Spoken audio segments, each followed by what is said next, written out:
안녕하십니까. 빨간 주식 이상로입니다. 자, 이번 주도 마감이 되고 다음 주 또 헤쳐나갈 또 핵심 투자 전략과 또 추천주까지 한번 같이 보도록 하겠습니다. 자, 우선 미국 증시 한 주간 마감이 다 됐습니다. 네. 금요일 밤 시장에서는 또 트럼프에 대한 관세 유연성 발언이 나오면서 4월 2일로 예정되었던 이 관세에 대한 부분 유연하게 또 대처할 수 있다, 그런 의견이 좀 나오면서 장 후반 다시 한 번 더 다우증시와 나스닥을 좀 끌어올리는 그런 양상들이 좀 나타났습니다. 근데 여기서 우리가 좀 눈여겨봐야 되는 것은 오히려 이제 마이크로 테크놀로지 같은 기업은 좋은 호실적을 기록을 했음에도 이제 불구하고 영업이익률이 생각보다 좀 낮았다, 그는 이제 실망감에 하락한 반면에 최근 부진했던 테슬라는 반등을 보이는 모습을 나타냈습니다. 특히 최근에 조금 많이 빠졌다, 조금 과하게 빠졌다 했던 종목군들이 대거 반등에 나오면서 결국 이제 시장이 낙폭과대에 대한 부분이 상당한 이슈가 되고 있구나 라는 것이 저는 드러났다고 보고요. 마찬가지로 이제 국내 증시에서도 최근 강세를 좀 보였던 종목군들이 많이 빠져있던 종목군들, 특히 이제 240선과 480선이라고 하는 장기 평선 밑에서 움직였던 기업들이 강하게 올라오는 모습들이 많이 나타나고 있습니다. 그러면서 이제 지수에 대한 키 맞추기 형태를 나타내는 그런 움직임을 좀 보여주고 있는데, 자, 여기서 우리가 조금 주목해서 지수 움직임 한번 같이 보고 말씀을 드리겠습니다. 여기서 이제 중요한 포인트가 2670포인트 정도가 좀 될 것 같아요.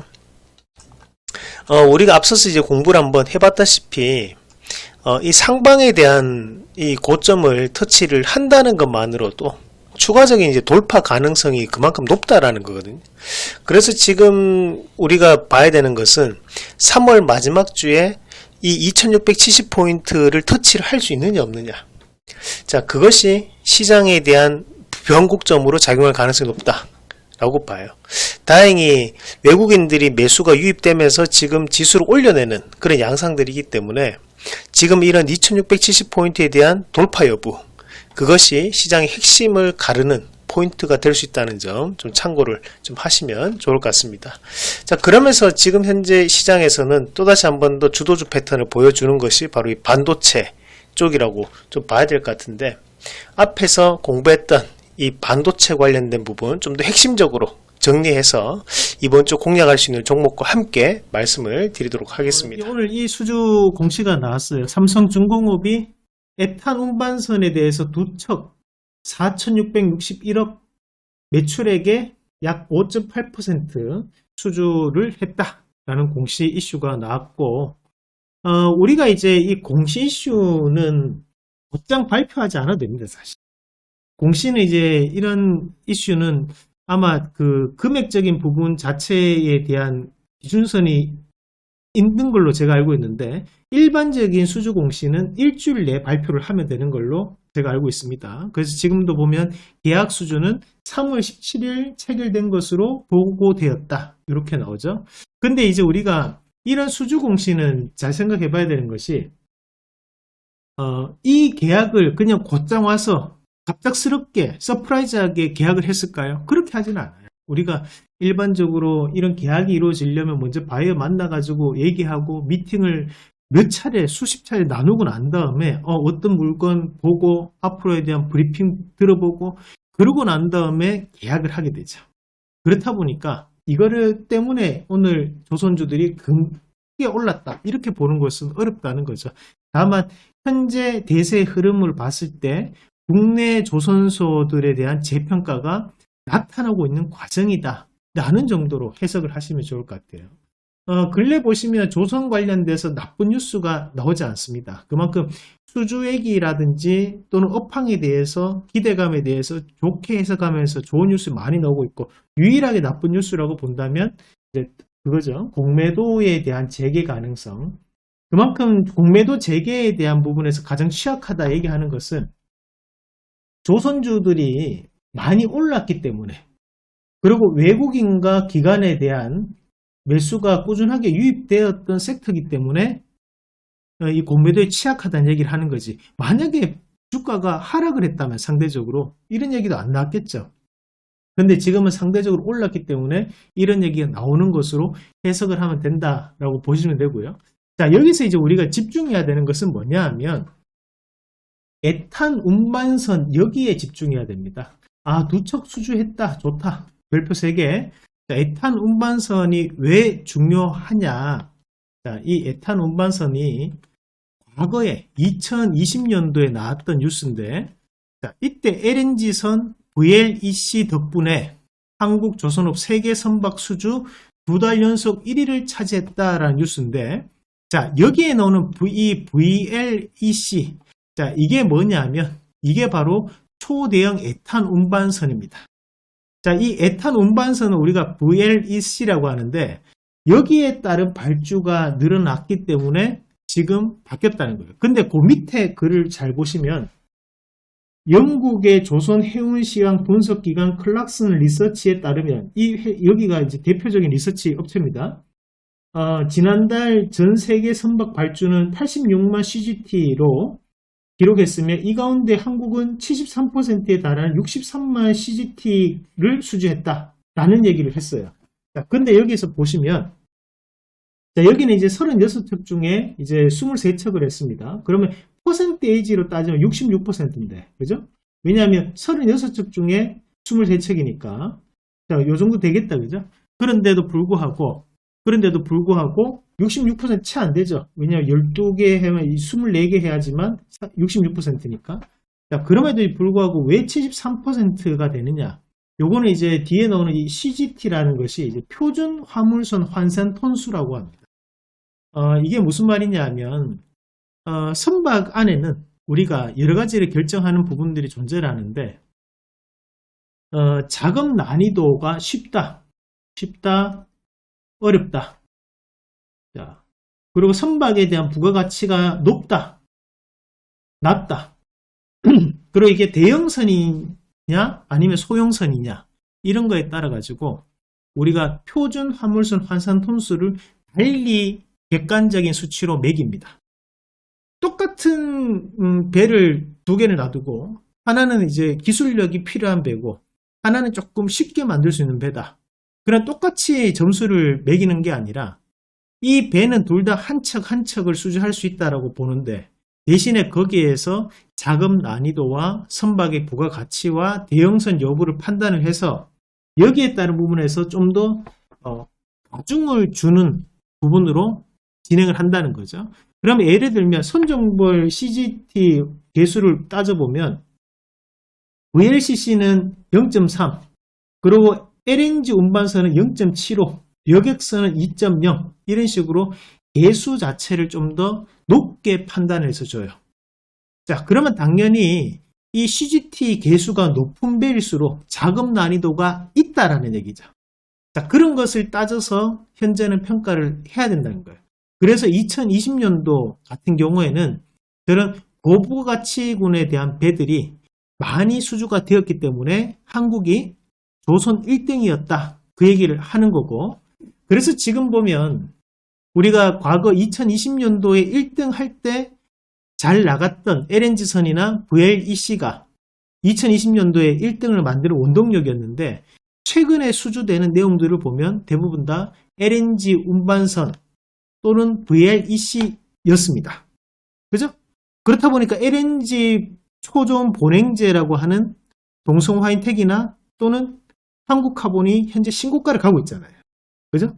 그만큼 한국 조선의 지금 현재는 상당히 뭔가에 대한 분위기가 우호적인 분위기로 바뀌어 나가고 있다라고 보시면 되고요.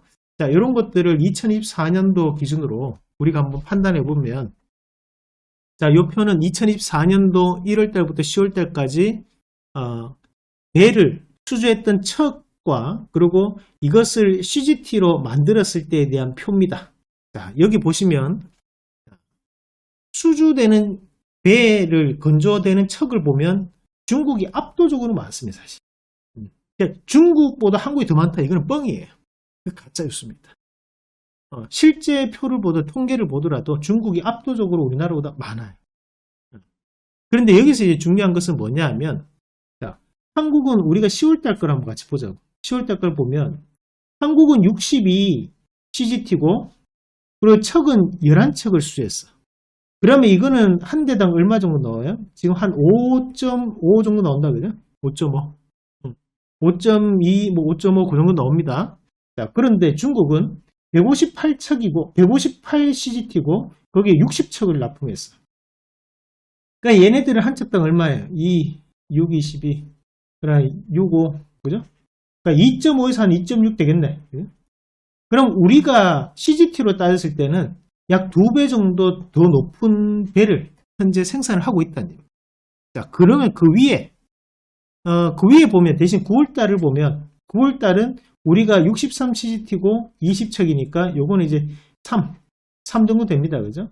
근데 대신에 이제 중국이 320이고 84, 그러니까 84, 84, 32. 그러면 얘들도 이제 4가 채 안 된다. 그죠? 84, 32니까 3.7, 뭐 3.8 정도 되겠다. 그죠? 그러니까 요 정도 나온단 말이에요. 그럼 지금 9월달 같은 경우에는 중국이 좀 더 CGT가 높았는데 대신에 우리가 평균적으로 봤을 때는 우리가 좀 더 고부가치군에 대한 배를 납품할 때가 많다. 그 얘기를 지금 하고 있는 겁니다. 자, 그래서 우리가 이것을 배에 따른 배를 얼마만큼을 납품했느냐가 아니고 배는 이제 CGT로 점유율을 매기거든요. 그래서 2024년도에 대한 점유율을 따져보니까 중국은 약 69.2% 점유율을 차지했고 자, 대신에 한국은 18.1%를 차지를 했다. 그리고 일본이 4.6%를 차지를 했는데 자, 여기에서 그럼 2025년도 전망은 어떻게 나오겠느냐? 2025년도 전망은 중국은 여기에 대한 CGT가 좀 더 내려갈 가능성이 있다는 거고 한국은 CGT가 좀 더 올라갈 가능성이 있다라고 시장은 판단한다. 왜? 바로 최근에 많이 납품되는 것이 LNG와 그리고 이제 VLEC니까 이런 것들을 한국이 좀 더 잘 만드니까 여기에 따른 기대감이 현재 시장에서는 반영되고 있다 라고 보시면 됩니다. 그리고 또 한 가지 더 친환경 엔진 관련돼서 자, 이런 기업들도 함께 주가가 바뀌고 있는 과정이다. 이렇게 보시면 깔끔하게 정리가 될 것 같습니다. 자, 여기까지 다들 이해되셨죠? 자, 그러면 관련된 기업들 우리 오늘 조선주 한번 같이 보도록 하겠습니다.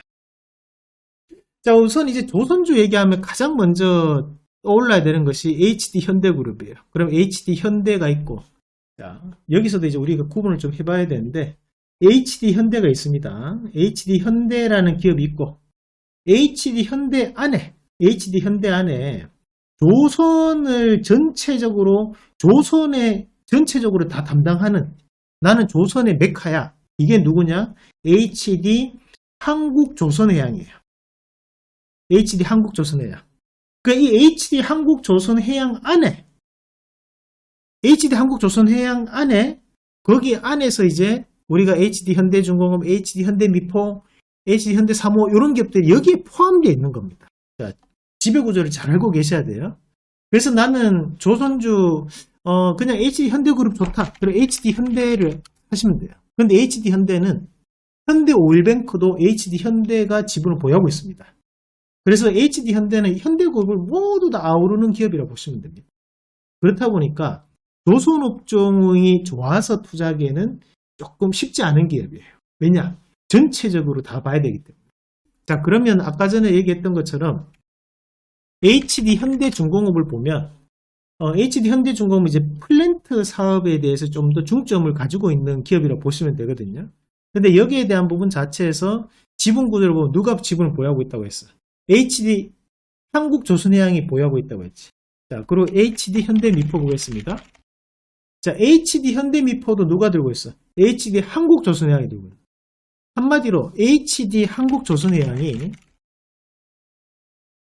중간 지주사 조선에 대해서는 내가 형이야. 이 얘기를 하고 있는 거야. 그 밑에 내 딸린 내 동생들 아까 봤지? 그지? 그 얘기를 지금 하고 있는 겁니다. 그래서 HD 현대그룹에서 조선을 담당하는 것은 HD 한국조선해양 그 안에 그 밑에 HD 현대중공업과 HD 현대미포가 포함된다. 이렇게 보시면 돼요. 자, 그래서 지금 현재 주가에 대한 움직임을 우리가 보면 대부분 다 비슷하게 움직입니다. 특히 이제 조선주들은 가치주로 우리가 분류가 되기 때문에 이런 종목군들이 기관과 외국인에 대한 움직임을 봐야 돼요. 기관과 외국인에 대한 움직임을 보는 종목군들은 대부분이 월봉이나 주봉을 타고 갑니다.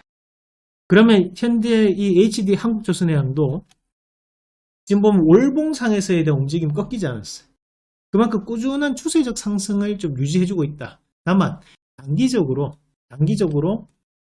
고점에서 한번 맞고 빠졌다, 그죠? 그래서 지금 현재 바닥을 좀 다지는 구간이지 여기서 크게 벗어나지는 않을 것이다 라고 좀 보는 게 맞을 것 같고요. HD 현대미포도 마찬가지에 대한 흐름으로 보시면 됩니다. HD 현대미포도 지금은 단기적인 바닥을 찍고 추세적으로 좀 바뀔 수 있는 구간이라고 보고요. 그래서 주봉상으로 조금 하락은 했지만 이런 자리에서 그냥 이탈되면서 넘어가지는 않을 것이다. 다시 한 번 더 반등을 좀 붙일 수 있는 움직임이 나올 거라고 보고, 앞서 이제 우리가 초저온 보냉제 관련해서 조선기자재 관련된 기업들, 우리 동성화인텍 잠깐 같이 보겠습니다. 자, 이 동성화인텍은 우리가 11월 달부터 꾸준하게 매집을 했던 기업이 바로 이 동성화인텍이었죠. 제가 트럼프 대통령 당선되고 곧장 11월 7일 날 추천드렸던 기업이 바로 이 동성화인텍이었습니다. 자, 동성화인텍 추천할 때 우리가 월봉이 바뀌었다. 그죠? 월봉. 우리가 가장 많이 보는 이 월봉 패턴이었어요. 이건 별표 3개 합니다. 자, 이 월봉이 바뀌면서 주가가 뽑아내고 있는 과정들인데, 지금에 대한 상승은 우리가 좀 더 눈여겨봐야 되는 상승이에요. 지금 보면 매집이 제가 판단할 때는 한 12,000원, 13,000원에 걸렸거든. 그럼 거기에서 TP 가격 2배를 잡으면 얘들이 25,000원, 26,000원만. 일단은 단기적인 고점까지 한번 올라왔어요. 그래서 만약 여기에서 다시 한번 돌파가 나갈 때 거래가 또다시 한번 크게 터진다면 그때는 조금 조심해야 되는 단계입니다. 왜냐하면 이미 2배가 올랐기 때문에. 지금부터 이제 봐야 되는 것은 이 동성화인텍을 보면서 우리가 여기서부터 내가 1년 동안 그냥 보유해서 2배, 3배 더 먹을 거야. 그렇게 보는 게 아니고 지금은 우리가 3월 31일 날 공매도에 대한 우려감이 존재하다 보니까 당분간은 트레이딩 관점으로 짧게 먹고 나가는 전략으로 지금은 취해야 되는 시점이다. 그 말씀도 함께 드리고, 자, 똑같이 매출의 90% 이상을 이 초저온 보냉제 사업에서 차지하고 있는 한국카본. 자, 한국카본도 지금 보면 이제 돌파를 좀 앞두고 있는 자리거든요. 근데 이제 차트를 보면 앞서 봤던 동성화인텍보다 조금 더 느리지만 이제 돌파가 나오는 시점이죠. 그러면 이것도 추가적인 상승 계력은 여전히 있는 종목이다 라고 판단을 하고 같이 보시면 됩니다. 그리고 현재 친환경 엔진 관련해서 한국 기업들이 또 보호받고 있거든요. 그래서 하나엔진도 어때요? 모양을 또다시 만들어 가는데 지금 보면 월봉이 오장창 지금 뽑아내고 있죠. 근데 지금 각도 자체가 월봉상에서 조금 떠 있어요. 이런 것들은 우리가 외국인보다는 기관에 대한 움직임을 좀 더 눈여겨봐야 되는 종목. 왜냐하면 기관에서 지금 주봉상으로 지금 땡겨 올리기 때문에 월봉은 조금 이격도가 커져 보이는 거거든요. 지금 보면 20주선에 대한 지지를 밟고 뽑아내기 시작해서 이 추세는 좀 더 유지할 가능성이 있다. 그래서 하나엔진, HD 현대마린엔진. 자, HD 현대마린엔진은 작년에 HD 현대그룹에 편입이 됐습니다. 마찬가지로 HD 현대마린엔진 같은 경우에도 그 그룹사에 편입이 됐기 때문에 그런 편입에 대한 효과를 우리가 좀 볼 수 있겠다. 그죠? 그래서 앞서 봤던 하나엔진보다는 저는 차트로 본다면 HD 현대마린엔진 훨씬 더 좋아하고요. 앞에 있던 요 자리가 한번 주가에 대한 조정을 한번 주고 난 뒤에 바뀌어서 올라오는 시점이니까 매물에 대한 소화는 좀 더 빠르게 이어질 가능성이 좀 있는 종목이라고 보고, 조선기자재 쪽으로 좀 작은 종목군들을 보면, 먼저 삼성중공업 한번 같이 보겠습니다. 삼성중공업도 이제 지금 보면 월봉이 이미 바뀌어서 넘어가는 시점이거든요. 대부분의 이런 조선주들이 현재 과거 2012년부터 2016년도의 고점을 지금 돌파하는 시점이에요. 우리가 업종에 대한 종목군들이 같이 우상향을 보이면서 넘어간다 라는 거는 이 업황이 바뀌는 겁니다. 과거 2017년도에 2차전지가 그랬어요. 2차전지가 삼성 SDI, 포스코 케미칼, 에코프로, 코스모 신소재, 코스모학이 똑같은 시기에 다 넘어갔거든. 지금 삼성중공업도 그렇고 HD 현대 동성화인텍, 한국카본, 뭐 하나엔진, 하나오션 다 이런 기업들이 거의 유사하게 한두 달 차이로 지금 넘어가는 시점들이에요. 차트 거의 유사합니다. 이거는 업황이 바뀌는 거예요. 그래서 우리가 조선주를 가치주로 말고 좀 더 봐야 된다. 다만 공매도에 대한 우려감이 있기 때문에 그때까지는 트레이딩, 그 이후로 일부 조정이 나온다면 또다시 한 번 더 적극적으로 장기 투자로 매집을 해서 가져가는 전략, 이렇게 구분을 좀 하시면 좋을 것 같아요. 자, 한라 MS 이런 것들도 보면 주가가 상당 부분 바뀌는 개별주거든요. 이것도 반드시 눈여겨봐야 됩니다. 차트가 똑같이 움직여요. 자, 이런 기업들도 차트가 보면 꽤 많이 갈 수 있는 차트들이에요. 자, 그리고 이제 또 우리가 태광, 그죠? 성광밴드, 뭐 조금 작은 걸로는 이제 하이로 코리아도 있겠죠. 하이로 코리아나 뭐 지금 요 기업들도 보는 피팅 발브 업체들이 다 똑같이 우상향으로 바뀌어 나가는 시점. 그리고 우리가 조금 개별주 좀 작은 종목을 본다면 뭐 화성밸브 요 정도 이렇게도 또 같이 한번 볼 수 있는 거고. 그리고 이제 조금 개별주로 또 같이 본다면 이제 지금 이제 우리가 1승 뭐 이런 기업들, 분뇨 장치를 또 배에 납품하는 기업, 그리고 오리엔탈 정보, 네? 그리고 이제 KSP 뭐 이런 기업들, 작은 기업들도 많거든요. 그래서 이런 조선기자재도 함께 보면서 우리가 조선주는 트레이딩 관점으로 여전히 유효하다라는 말씀을 좀 드리고 싶습니다. 우리가 흔히 이제 반도체 공정이라고 하면 이런 공정들을 거치게 됩니다. 우리가 칩리스를 거치고 팹리스를 거쳐서 우리가 디자인 하우스가 삼성은 거치고요. 대신 SK하이닉스는 디자인 하우스 개념이 없습니다. 그리고 전공정을 거치고 후공정이 되면 이제 반도체가 완성되는 건데, 우리 칩리스의 가장 유명한 기업들이 이제 ARM이라든지, 그죠? 이런 기업이 하이엔드급에 대한 90%를 공급을 합니다. 그러니까 이미 어느 정도 그림이 그려져 있는 칩을 납품을 하고, 그럼 거기에 반도체 설계를 하는 기업들이 이제 팹리스라고 보시면 돼요. 그리고 이제 국내에는 이제 오픈 엣지 테크놀로지나 또는 뭐 퀄리타스 반도체 같은 기업들이 이 칩리스에 해당하는 기업들이라고 보시면 됩니다. 그래서 이제 이런 팹리스는 뭐 애플이나 엔비디아나 퀄컴 같은 기업들이죠. 그래서 이런 것들 거치게 되면 우리가 이제 전공정을 거치게 되면 전공정 가장 유명한 기업이 이제 TSMC, 이것도 이제 하이엔드급, 뭐 삼성 이런 회사들이 존재를 하는 거고, 이제 후공정, 이제 우리가 패키징 및 테스트를 후공정이라고 합니다. 이런 과정들을 거치게 되는 거고, 디자인 하우스는 여기에 팹리스 기업들이 디자인 하우스에 맡기면 디자인 하우스가 알아서 전공정, 후공정 업체들을 컨택해가지고 완성품을 만들어주는 역할을 하는 것을 이제 디자인 하우스라고 합니다. 우리가 여기에서 가장 기술적인 부분이 높은 쪽이 어디냐면 이제 포토 공정 이런 것들이 마진폭이 가장 많이 남아요. 왜냐하면 회로도 안에 우리가 극자외선을 쬐어가지고 그림을 그려내야 되거든요. 회로도를 그려내는 과정이기 때문에 우리가 요게 가장 진입 장벽이 높습니다. 자, 식각 세정은 우리 국산화 기술력이 높은 쪽이고요. 증착 이쪽도 우리가 조금 높은 쪽이라고 보시면 되고, 이제 패키징 테스트는 이제 거래 관계가 좀 중요하죠. 삼성전자나 SK하이닉스와 언제부터 거래를 해왔냐, 이런 것들이 주가에 훨씬 더 큰 영향을 미친다. 자, 그렇게 보시면 될 것 같습니다. 우리가 이제 디스플레이 공정도 이 반도체 공정과 별반 다르지 않습니다. 조금의 다양한 차이만 밖에 없고, 대충 큰 윤곽은 이런 식으로 흘러간다. 그렇게 알고 계시면 될 것 같아요. 그래서 이제 우리가 결국 반도체 관련된 부분에서 엔비디아에 대한 수혜를 받는다고 보면 반도체 장비주들도 우리나라에 엄청나게 많잖아요.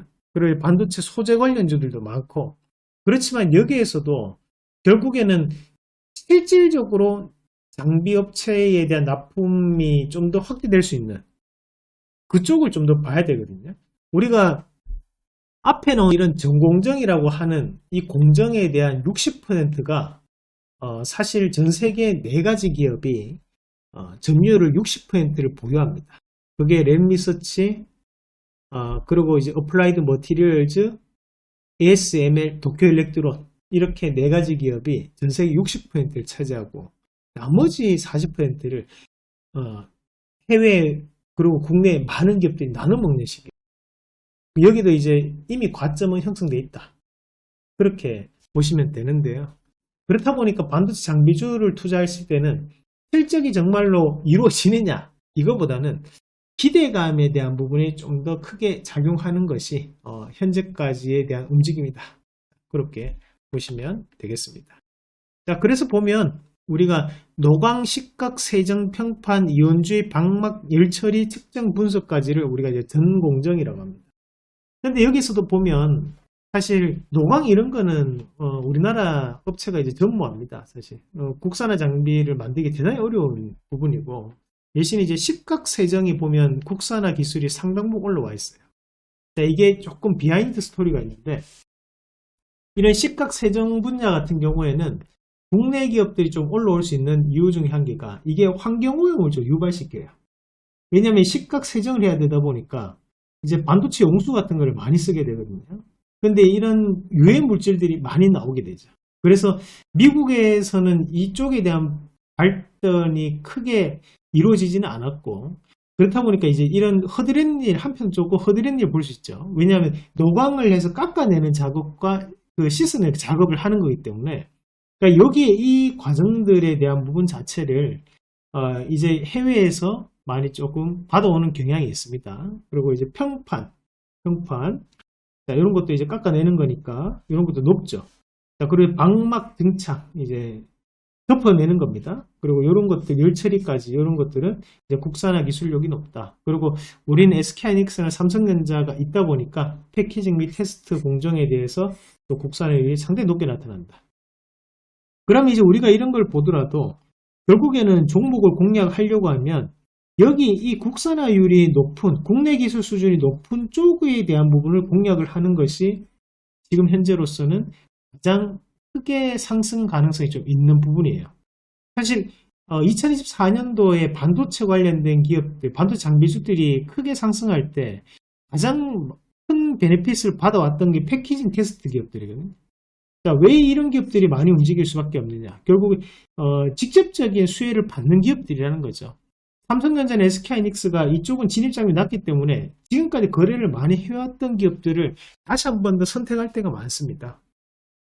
그렇다 보니까 지금 현재도 보면 우리가 이제 검사 장비나 테스트 장비, 뭐 지금 보면 패키징 업체들이 보면 PSK 홀딩스나 또는 DI나 YC 이런 기업들이 다 이 패키징 테스트에 포함되는 기업들이죠.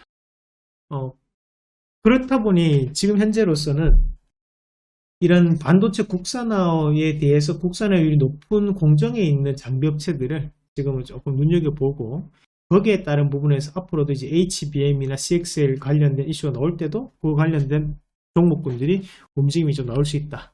자, 그런 부분까지도 참고하셔서 보시면 그리고 이제 오늘 또 삼성전자를 기대감을 또 높이는 이슈가 있었습니다. 뭐 이재명 대표와에 대한 만남도 있었고 근데 이제 시장에서는 이 영향을 조금 더 줬다고 봅니다. 젠슨 황이 올해 하반기 출시될 블랙웰 울트라에 대해서는 삼성이 참여할 것으로 기대한다.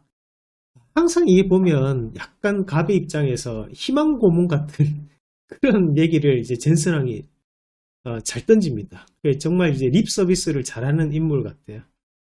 이제 블랙웰 울트라 그리고 전일 이제 베라 루빈 이 두 가지를 이제 AI 신제품 칩 소개를 했죠. AI 칩 소개를 하면서 블랙웰 울트라 이제 하반기에 그리고 베라 루빈은 내년에 그렇게 이제 발표가 될 것이다 얘기를 했었는데 그래서 삼성이 참여할 것을 기대한다. HBM으로서 삼성이 참여할 것을 기대한다라는 얘기를 하는 거고 이번 SK하이닉스는 또 HBM 관련돼서 또다시 신제품에 대한 출시를 했습니다. 공개를 되는 모습을 보이면서 오늘 또다시 좋은 모습을 보여줬는데 삼성전자가 참여를 해야겠죠. 당연히 저도 이제 그런 기대를 하고 있다고 보는데요. 그러면서 지금 시장에서 우리가 봐야 되는 것은 이 HBM과 CXL 이 두 가지에 대한 포인트를 계속적인 시장에서는 이슈화가 될 가능성이 있다라고 보고 거기에 따른 이제 관심을 좀 가질 필요가 있습니다. 왜 그러냐면 결국 이 젠슨 황의 키노트 요약본을 전에 우리가 공부를 했지만 신기술에 대한 부분, 혁신 기술 관련된 로봇이라든지 또는 물리적 AI, 그리고 이제 반도체에 대한 부분을 다 하더라도 결국 수요는 계속적으로 증가한다는 거고 고성능 고사용화로 진행할 수밖에 없다라는 얘기를 하는 거거든요. 그럼 당연히 이제 삼성전자라든지 SK하이닉스도 거기에 발맞춰서 캐파가 늘어나는 거고 거기에 발맞춰서 기술적인 개발을 이루어내야 된다는 거죠. 그런 관점에서 이게 이 반도체나 IT 쪽이 단기간 시세가 들어오고 난 다음에 끝나는 것이 아니라 하나의 단순 테마가 아니라 추세적 변화에 대한 구간이 계속 이어진다라는 것으로 좀 판단을 하실 필요가 있을 것 같습니다. 그래서 이 젠슨왕의 키노트 정리했던 것을 안 보신 분들, 못 보신 분들은 전에 이제 유튜브 올려놨던 내용에 저희가 그걸 분석을 해서 올려놨거든요. 그래서 이 내용을 좀 보시면 좋을 것 같아요. 전일도 이제 SK하이닉스 삼성전자 관련돼서 GTC 2025 관련된 내용이었는데 이걸 꼭 한번 보십시오. 그럼 보시면 젠슨왕이 기조연설을 통해 가지고 어떤 내용들을 2시간 반 동안 얘기했는지를 요약해서 정리해서 올려놨습니다. 그래서 이제 이런 내용을 보면 이제 HBM과 이제 CXL에 대한 부분을 다시 한번 더 개념 정리가 좀 필요하죠. 그죠? HBM은 말 그대로 하이 밴드위드 메모리. 네. 우리가 도로를 넓히는 역할을 하는 겁니다. 도로가 한 개일 때는 빠르게 왔다 갔다 할 수가 없잖아요. 그래서 그 도로 자체를 넓혀서 빠르게 데이터에 대한 처리를 늘리는 개념이 바로 HBM이라고 생각하시면 돼요. 특히 이제 GPU 같은 경우에는 도로가 넓히는 작업이 상당히 중요합니다. 왜냐하면 이제 CPU는 한 명의 우등생이 열심히 일하는 거기 때문에 순차적으로 일 처리를 하는 거고, 대신 GPU 같은 경우에는 병렬식이라고 해서 100명의 보통 사람이 일하는 거나 마찬가지예요. 그럼 도로폭을 넓히면 넓힐수록 더욱더 빠르고 신속하게 작업이 가능한 구간이 될 수밖에 없다는 거예요. 그래서 AI에서는 이런 GPU에 대한 발달이 필수적으로 필요하다는 거고요. 마찬가지로 이제 CXL 같은 경우에는 우리가 이제 컴퓨터 익스프레스 링크라고 해서 우리가 여기에 나오는 익스프레스라는 것은 이제 빠른 이제 익스프레스 웨이 하면 우리가 고속도로 이렇게 표현을 하거든요. 그래서 빠른 연결 장치를 얘기하는 겁니다. 그래서 연결을 빠르게 할 수 있는 이제 메모리가 컴퓨터에 포함되어 있는 PC에 포함되어 있는 상태라면 이거에 대한 이제 용량적인 한계라든지 또는 성능적인 한계가 있기 때문에 차라리 접속 기기로서 빠르게 연결할 수 있는 링크를 만들어 놓는다면 이게 더욱더 우리가 성능 제한 없이 상당한 업그레이딩이 가능하다 라는 의미로 좀 받아들이시면 될 것 같습니다. 그리고 컴퓨터 익스프레스 링크 이 두 가지가 최근에 좀 이슈가 되는 부분들인데, 컴퓨터 익스프레스 링크 관련돼 가지고 우리가 이제 PCB 관련주들 한번 움직임들이 다 나왔잖아요. 그리고 이제 앞으로도 이런 CXL이라든지 또는 이제 HBM 관련된 이슈는 계속 확장될 수밖에 없는 상황들이기 때문에 비단 오늘 시장에서도 삼성전자, SK하이닉스가 좋은 모습을 보였지만 앞으로는 반도체 관련된 소재라든지 장비 분야에 대해서도 이런 확장성은 좀 더 파급 효과가 크게 나타날 수 있다. 자, 우리가 삼성전자 주가 추이 한번 같이 보겠습니다.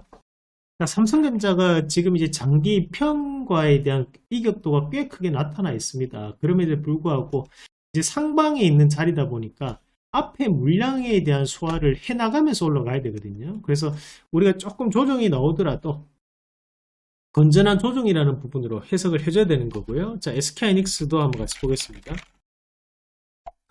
SK하이닉스는 앞에 고점이었던 한 22만원 전후에 대한 부분까지는 저는 충분한 상승이 나올 수 있다고 봐요.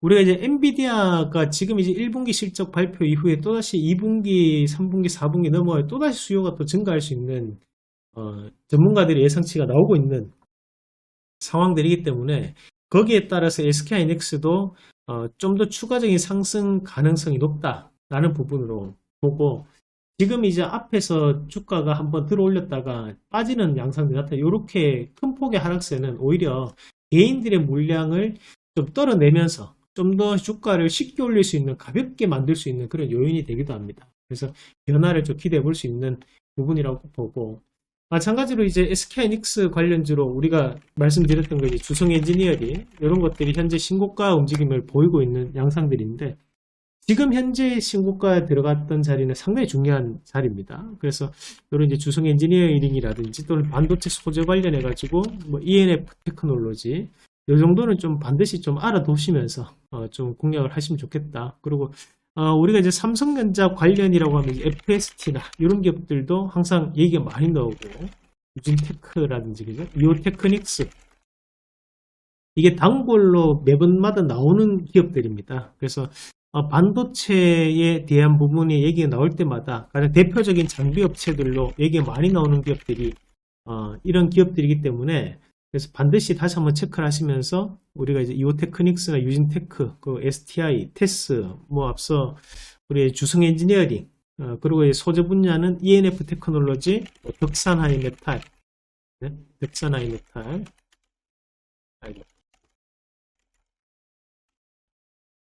자 그리고 이제 원익 QNC, 이 정도는 다시 한번 더 좀 체크를 하시면서 좀 보시면 좋을 것 같습니다. 반도체 검사 장비주들 아시죠? DI, YC 이런 것들 이제 외우세요. 매번마다 되풀이 이슈가 되는 기업들입니다. 지금 앞서 제가 빨리 돌려봤지만 반도체 소재 장비 검사 이런 쪽 업체들이 기업 주가가 나쁘지 않거든요. 이미 우상향을 이제 만들고 함께 움직임이 나오는 과정들이기 때문에 계속적으로 삼성전자하고 SK하이닉스만 상승하지는 않습니다. 분명히 거기에 따른 상승에 따른 파급 효과가 반도체 소재 장비 업체들한테도 같이 연쇄적인 반응을 일으킬 수밖에 없는 것이 주식시장이기 때문에 이런 반도체 소재 장비 기업들도 다시 한번 꼭 체크하는 전략으로 말씀을 드리겠습니다. 지금 반도체는 눈여겨봐야 되는 자리들입니다. 자, 이렇게 이제 오늘 같이 한번 공부를 하셨고 빨간 주식 좋아요 구독하기 감사합니다.